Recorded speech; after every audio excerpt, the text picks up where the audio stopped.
élèves de CP-CE1.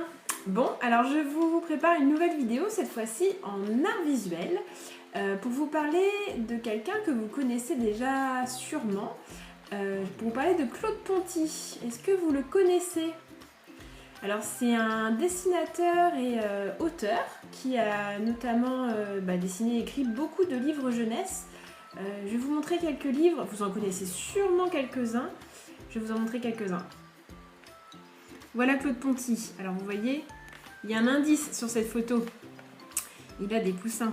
Eh bien oui, parce que Claude Ponty, il a notamment créé le fameux poussin du jardin des plantes. Ce poussin, ça doit vous dire quelque chose. Bon, il y en a peut-être certains d'entre vous qui étaient un peu petits, c'était il y a 2-3 ans, peut-être même un peu plus. Donc vous étiez peut-être encore petit, mais ce poussin, dans le jardin des plantes, il a rencontré un vrai succès.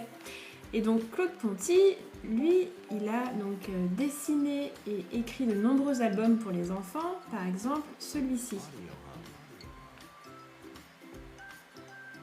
L'arbre sans fin. Ou encore celui-ci, le Nakakwe. Il y en a beaucoup disponibles dans la bibliothèque de l'école à la BCD. Je sais même que certains d'entre vous en ont emprunté les mois précédents, les mois avant le confinement. Vous en avez déjà certainement eu entre les mains. Et alors pourquoi je vous parle de Claude Ponty, à votre avis, aujourd'hui ? Eh bien parce qu'en fait, Claude Ponty, depuis le début du confinement, il propose aux enfants de Nantes et alentours des choses à faire tous les jours.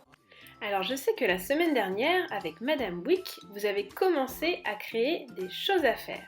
Et moi cette semaine, ce que je vous propose, c'est de créer les chapeaux magiques de Claude Ponty.